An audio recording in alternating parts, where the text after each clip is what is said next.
This is prep for lecture 8. I am going to talk about mitosis and meiosis. In fairly general terms, you will have a chance in some other classes to learn more details about certain signals and proteins and that sort of thing. And I believe there are some very interesting upper division courses on cancer biology that talk about how the cell cycle is regulated. And I think some of you would probably find those courses very interesting. But we're just going to start with the basics. So the key question we're asking in this course is how genetic information is passed on. You started off as a single cell, and the cells that you're composed of came from that one original cell. And so how is that information from that first cell passed into the rest of the cells? And then when an organism is ready to reproduce, how is the genetic information passed on to the offspring? Okay, and so we're going to talk, I want to,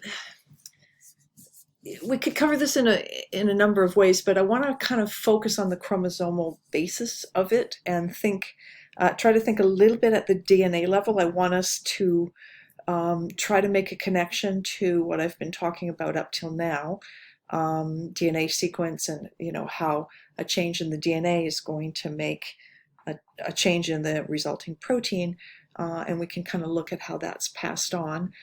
I'm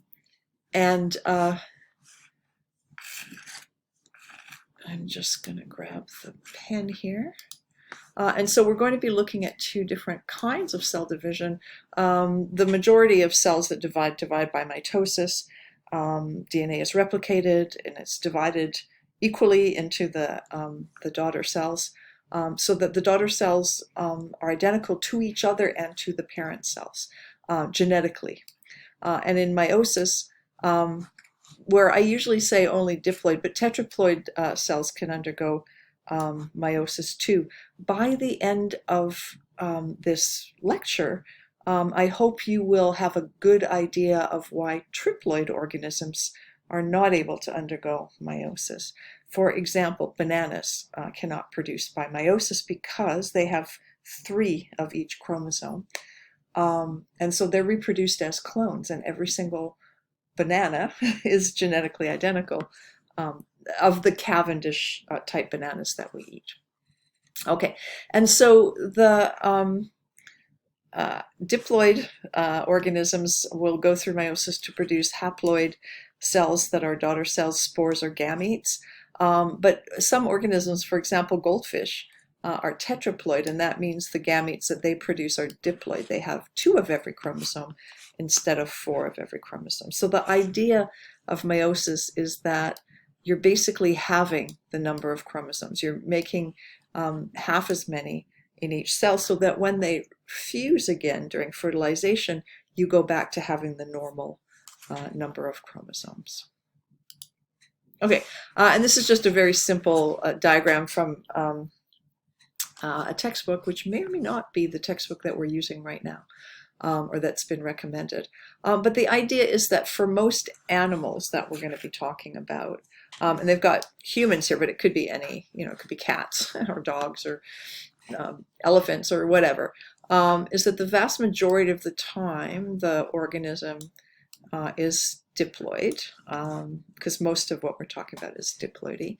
And then there is a short phase in which just special cells undergo meiosis to produce haploid cells, and then those fuse to produce a zygote, then an embryo, then an individual that is diploid again. So the haploid part of the life cycle is a relatively minor part. In the case of plants, there are sporophytes and gametophytes, and you will have covered this probably in first year, probably 102 if you took 102. But just note that they undergo meiosis as well, and that meiosis leads to gametophytes, which are pollen and ova in the case of uh, the plant, and that then those divide through mitosis and produce a large number of sperm nuclei that are held inside the pollen grain, and then ovules that are held inside the ovary part of the plant. And those fuse to make a zygote. So what we have is a stage that is haploid and a stage that is diploid. And if you remember, if you took 102 when I was talking about it in lab, what's really interesting is if you look at a plant, the offspring of that plant, the little embryo that grows when the seeds fall down, is actually the grandchild of the original plant, because there's this additional generation that is kind of hidden to us that takes place sort of mostly inside the plant. In plants like moss and ferns, you've got two separate plants that are these two stages. But in the higher, what we call the higher plants, the gametophyte generation is kind of hidden inside. But the point is that there is a division. There's a haploid part and there's a diploid part. And it's referred to as alternation of generations, because one generation is the haploid part and then one generation is the diploid part. If we look at fungi, also eukaryotes, what we see is that they're haploid almost all the time. And this just shows you some, what a fungus would look like, sort of squiggling around in the soil. It almost looks plant-like. We used to think they were actually a form of plant until we had DNA analysis that showed us they're actually more genetically similar to animals than they are to plants.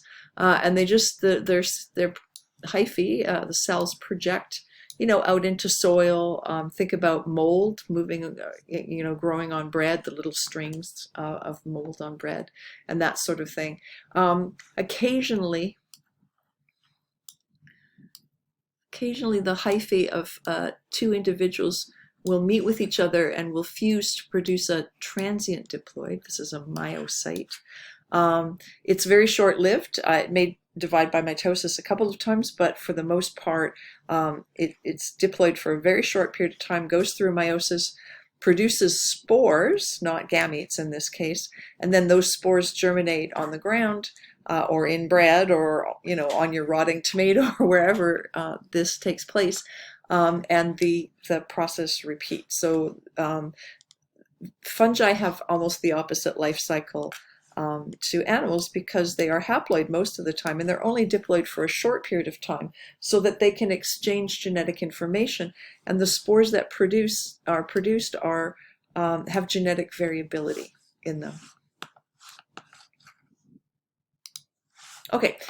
So in eukaryote cell division, mitosis takes place, and we won't spend a huge amount of time on this, but it turns out that if you looked at a cell cycle, if this was 24 hours, the vast majority of the time is not spent dividing. In fact, if this was 24 hours, for a lot of organisms, only about 1 to 2 hours would be spent in the actual division place. So there's a G1 phase, which is a gap phase. There's a lot of growth and maturation of the cell at this time. And there is a lot of checking to make sure that the cell is functioning correctly. Then there's S phase. That's when the DNA replication occurs. But notice it doesn't rush straight into division. There's another gap phase. And this is very, very important, because this is a phase where the cell is checking to make sure the DNA has been properly replicated.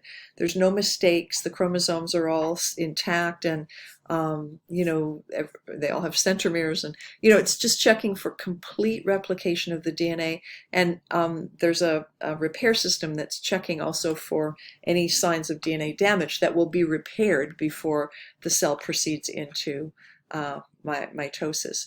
And then the actual division takes place. And this is where we're going to be focusing our attention, and we're going to be thinking about the chromosomes. Okay, so it's a pretty small part of the cell cycle overall, but it's the part that was first observed because you could see it under a microscope, the chromosomes, separating. And it doesn't matter what ploidy you are. So bananas are triploid, and they may not be able to reproduce through meiosis, but they can certainly do mitosis.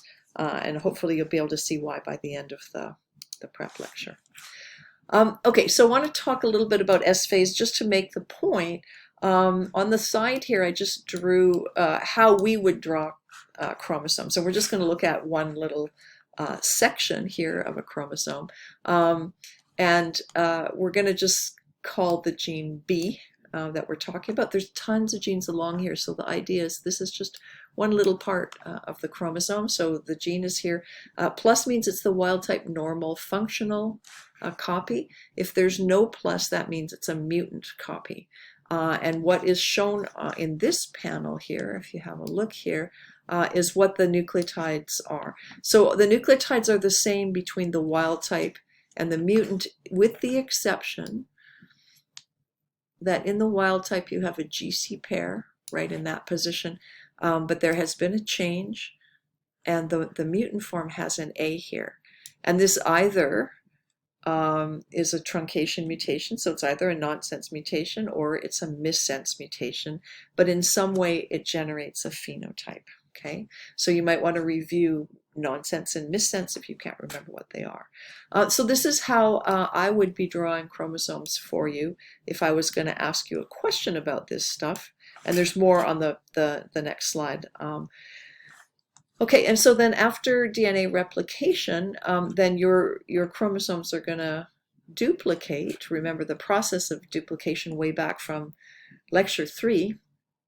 And you're going to have two sister chromatids that are identical to each other. They both have all the same nucleotides, but in particular, they have this wild type allele here, right? And the way we would draw that after replication is shown here. Okay, and we put the gene designation on all 4 of the chromatids. That's the best way to draw it, just to be really clear. And then if an individual had one chromosome that had the wild type and one that had the mutant type, those are heterozygous. Then after replication, this is what the DNA would look like. This is how we would draw it schematically if we weren't thinking about the nucleotides. And I just put here the way I will most likely be drawing it for you when you have a look at it for a question on an exam or a quiz or some kind of worksheet or something like that.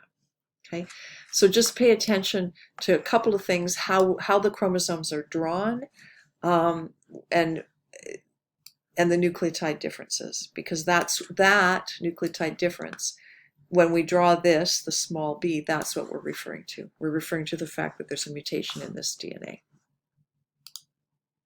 And then this is just other possibilities. You could be homozygous for the mutant. In this case, whatever the phenotype is going to show up. And then the DNA, when replicated, is all going to have, oh, this is a mistake. I'll have to fix that before I post the slides for you. I just finished making them, and I thought I would have time to record before I go home. Okay, so that's what it would look like. I'll fix that in my slides. Slide 6. And if an individual was haploid, had only one chromosome, either the wild type or the mutant, this is how it would be drawn. Okay, so just have a look at that and make sure you understand what the information is that's being shown to you in the image. I do find that a lot of students will look more at the words written than the actual images, but the images and diagrams give you a lot of information, and so it's really useful to look at them carefully. Okay, and then I want to make a note of this terminology. In this image, this is the nucleus. It has 2 replicated chromosomes. They're at prophase. And we'll talk about the stages in a minute. Notice that they are replicated chromosomes. So this is one chromosome that is replicated, and this is a second chromosome that is replicated. Something to notice in this diagram is that they are the same size, they are the same color, and they have their centromere in the same location. And so if this was a diploid organism, then we would say this is 2n diploid equals 2, which means that the whole entire genome is found on one chromosome, so it only has one pair of chromosomes. This isn't very realistic. I don't think there's any animals or organisms, at least, that have this, but this diagram would be showing you that information. So if this was a diploid organism, these would also be a pair of homologs. Okay, and then just a reminder that each of the chromatids is one long DNA double helix with some proteins associated with it. And then this just shows you sort of the key point about mitosis is that for each homolog, one of the sister chromatids goes into one of the daughter cells. So there'd be a daughter cell here and another daughter cell forming here, and the other chromatid goes to the other daughter cell. So after DNA replication, these two chromatids should be the same as long as no mistakes have been made. And DNA polymerases have very low error rate. It's not 0, but it's low. And so we could assume that these sister chromatids that are going separating from each other are these two are identical to each other, and these two are identical to each other. Okay. And so I'm going to leave this slide with you, have a look at it, and be able to answer these questions. So how do you know that this organism with the chromosomes shown here is haploid? What cues, what information are you using? And why is it that after the DNA is replicated, it's still haploid? And then at the end of mitosis, these chromatids, there's going to be one into each daughter cell and one into each daughter cell, so that the resulting cells are going to look exactly, have the exact same chromosomes as where we started. Okay, and I want to start the next video at this point.